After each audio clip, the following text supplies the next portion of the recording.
Nous voici toujours au sein de la Cité internationale universitaire et parmi l'un de ces trésors qui est pourtant ouvert à tous, c'est son jardin, le deuxième plus grand de la capitale, un jardin écologique, 34 hectares en tout à découvrir et sa particularité, eh bien, c'est que c'est un jardin écologique où la biodiversité est reine. Venez, je vais vous montrer. On a déployé une série d'hôtels à insectes. L'objectif, c'était de soutenir un service pollinisation qui a tendance à s'effondrer avec l'introduction parfois un peu massive des abeilles domestiques. Qu'est-ce qu'on y trouve dans ces petits rondins de bois? Alors, dans ces petits rondins de bois percés, on trouve des abeilles charpentières. Et dans les petites briquettes en terre cuite, on trouve des abeilles sauvages. Et tu me parles beaucoup d'abeilles, ça veut dire qu'on a du miel aussi ici? Alors celles-ci, elles produisent pas, elles sont pas miellifères. En revanche, on a un rucher qu'on exploite depuis quelques années qui produit du miel. Et là, derrière nous, ce qu'on appelle le jardin de pluie. Mais bon sang, comment ça marche? Eh bien, le jardin de pluie, il est fait de telle manière à stocker un maximum d'eau. Donc, on a enterré une grande cuve pour stocker les eaux. Le substrat de plantation, il est réalisé avec des matériaux qui vont avoir un effet d'éponge. Et une fois que ces deux capacités sont remplies, il y a de l'eau qui est remise directement à l'égout et ça permet d'éviter les effets de bouillonnement dans les égouts de Paris.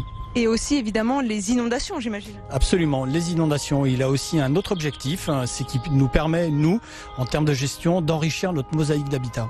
Tu veux dire une zone un peu plus fraîche peut-être? Une zone un peu plus fraîche, un peu plus humide quand on connaît des fortes pluies. Et combien de mètres cubes d'eau en moyenne sont retenus dans ces jardins de pluie?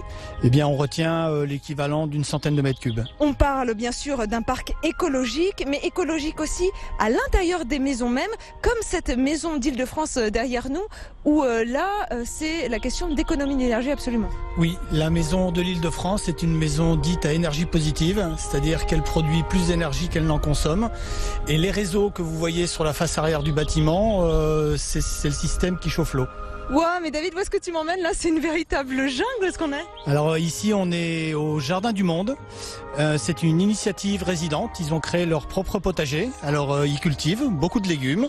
C'est aussi un lieu de convivialité. S'ils s'y retrouvent, ils organisent des événements festifs. D'accord, et qu'est-ce qu'on a comme fruits et légumes là? Alors là, on a de la rhubarbe par exemple, des courgettes, on a des choux, des tomates, des framboises, des haricots verts. Toute la production nécessaire pour alimenter nos résidents. J'ai le droit d'aller me régaler un peu là? Oui, vas-y. Pas mal. Il y a même une serre ici où en toute décontraction, on peut regarder pousser ses plants. La particularité de ce jardin, c'est qu'il est habité par des milliers d'étudiants, de chercheurs et d'artistes.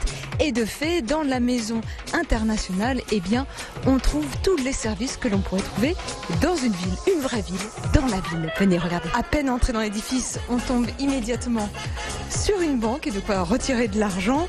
Mais aussi, dans le couloir principal, nous pouvons avoir accès à un théâtre, regardez, tout au fond.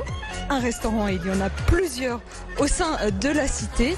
Et au sous-sol, une piscine. Et qui dit cité universitaire dit étudiant. Et ça tombe bien parce que justement, j'ai reçu une petite invitation et je suis attendue à la Maison de la Suède. Venez. Allez, ça y est, j'y suis. Oh là là, mais on se croirait comme à la maison ici. C'est très amusant. Bonjour les filles. Et merci de m'accueillir dans votre maison. Alors c'est très amusant. Ici, nous sommes dans la Maison de la Suède. Et pourtant, à côté de moi, j'ai une japonaise, une française et une grecque. Est-ce que vous avez les unes ou les autres un souvenir vraiment formidable? Déjà la fête de la cité, c'est vraiment extraordinaire parce qu'il y a plein de stands, plein d'activités et aussi les nombreuses soirées qu'il y a eu à la cité et dans ma maison. Toi, tu fais quoi par exemple ici? Le tennis. Ouais. Oui, et on a formé un club hier. Un club de littérature. On va lire le Proust ensemble. Il y a plein de choses ici à la Cité. Par exemple, même ici, à la Maison de la Suède, il y a une classe de yoga. Donc ça, je trouve magnifique. C'est en plein air. J'aime aussi les activités sportives ici. On a une variété très très grande. Ici, au niveau financier, on m'a dit qu'en moyenne c'était 500 € par mois. C'est ça, mais tout est compris, l'électricité, l'eau? Oui. Oui, enfin, moi l'année dernière c'était moins cher, je payais dans les 400 €. Ici, il y a beaucoup de passages évidemment parce que les étudiants, c'est 3 ans maximum au sein de la cité universitaire. Pour recruter ces étudiants, c'est sur quels critères? J'imagine qu'il faut avoir un parcours d'excellence un peu estudiantin. Effectivement, si on vient par exemple de grandes universités, ils ont plus tendance à nous prendre. Mais en fait, sinon, ils regardent les lettres de motivation, pourquoi on veut côtoyer d'autres nationalités, nos engagements, etc. Alors si vous aussi vous voulez rencontrer Megumi et ses amis et puis surtout découvrir la cité universitaire, c'est très simple, toute l'année vous avez des visites guidées qui sont ouvertes au public et puis vous avez plein d'animations culturelles et festives en tout genre, de la musique, du théâtre, de la danse et là plus prochainement vous avez les journées européennes du patrimoine le week-end prochain.